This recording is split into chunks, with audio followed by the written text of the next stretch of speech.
Good evening, visitors. Welcome to the Australian War Memorial's Last Post ceremony. My name is Tristan Rallings, and joining us today from the Australian Army is Lieutenant Colonel Kieran Joyce. We warmly welcome the family of Private George Henry Spinks, whose story will be told shortly. We welcome the veterans who have served, those that are still serving, and the families that love and support them. We acknowledge the members of RSL and Services Clubs Association, RSL Victoria and RSL Queensland who are watching the broadcast of this ceremony across Australia. During this evening's ceremony, wreaths will be laid at the base of the Pool of Reflection by family and visitors to the Australian War Memorial. If you are able, please stand and join in singing the National Anthem.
The Australian War Memorial was the vision of Charles Bean, Australia's First World War official historian.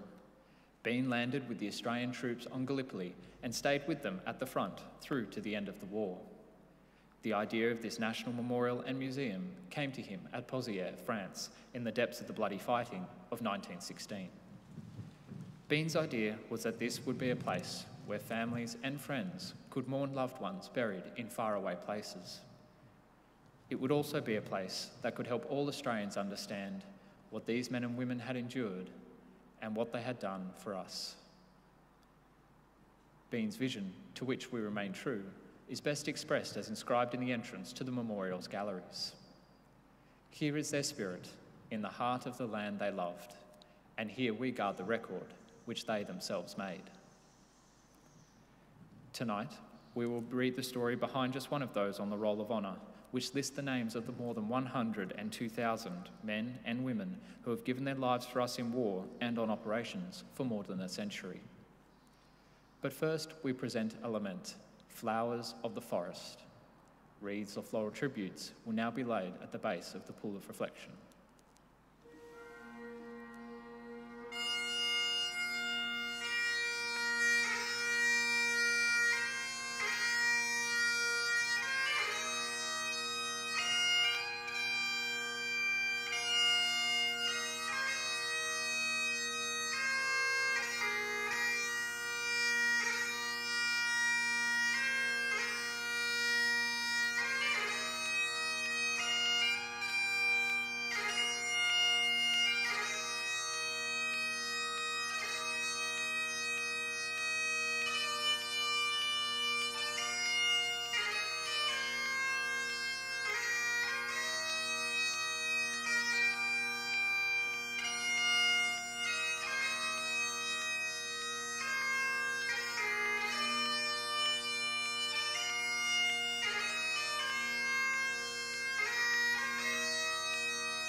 Today, we remember and pay tribute to Private George Henry Spinks.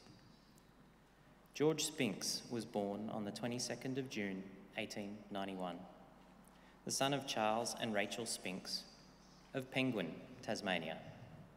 When George was 7 years old, his 10-year-old sister, Elvie, died of a heart condition. George was probably educated locally and went on to work with his father as a baker. Spinks enlisted in the Australian Imperial Force in early January 1916. On enlistment, he allotted some of his pay to go to Miss May Fielding in Penguin, but his relationship to her was not clear.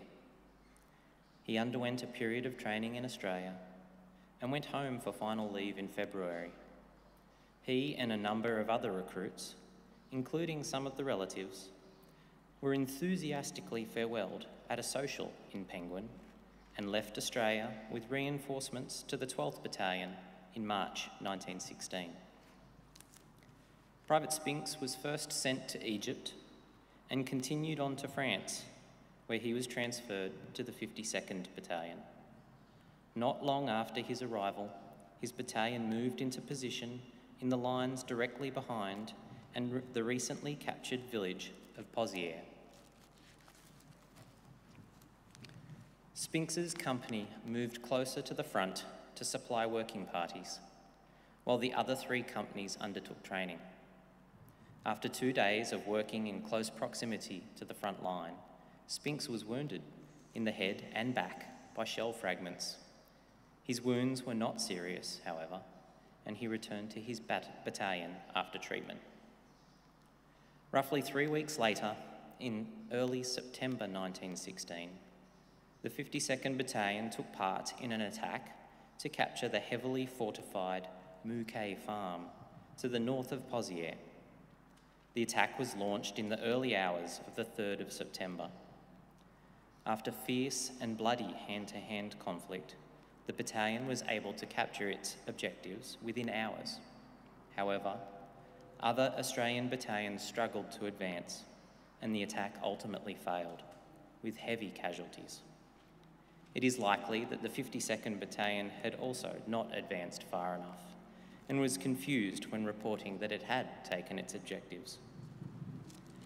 On the morning of the attack, Corporal Richard Barnes was wounded and made his way back for treatment. On the way, he came across Private George Spinks, lying in a shell hole with some terrible stomach wounds. Barnes said he was quite conscious and did not appear in much pain. I took his equipment off and made him as comfortable as possible. I had to leave him there and go back. I did not think that he could live.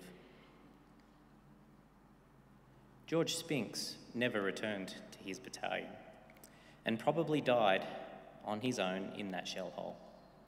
His body was later recovered, and today he is buried in the Saulcelette British Cemetery. He was 25 years old.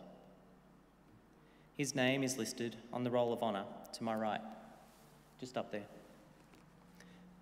Among almost 62,000 Australians who died while serving in the First World War. His photograph is displayed today beside the Pool of Reflection.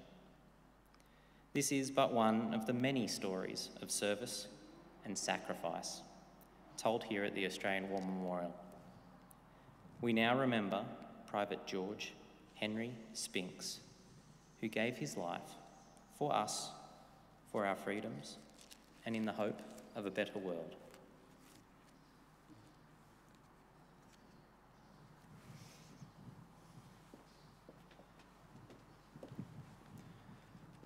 Please stand for the reading of the Ode and the sounding of the last post.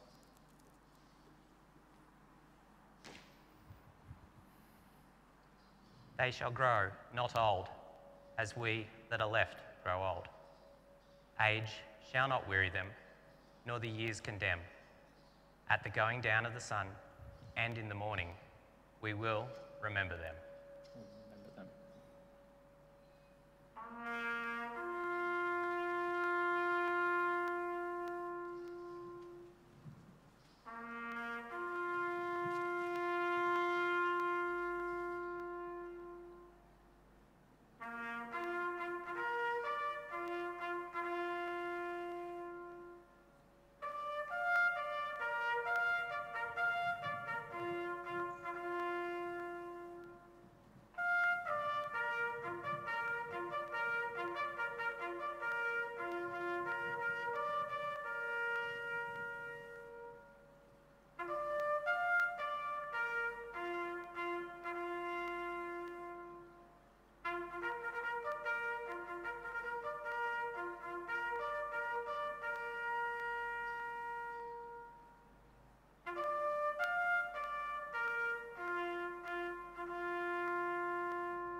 lest we forget. Lest we forget.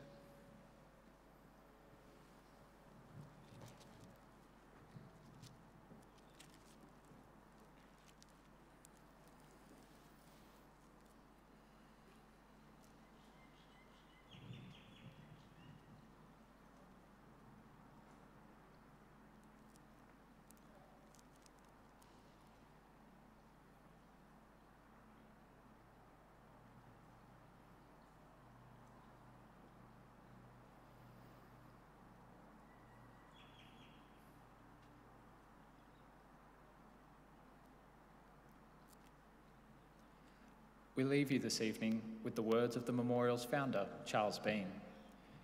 Many a man lying out there at Poziere or in the low scrub at Gallipoli, with his poor tired senses barely working through the fever of his brain, has thought in his last moments, well, it's over. But in Australia, they will be proud of this. Ladies and gentlemen, girls and boys, that concludes the last post ceremony. We thank you for visiting the Australian War Memorial and wish you all a very good evening. Thank you.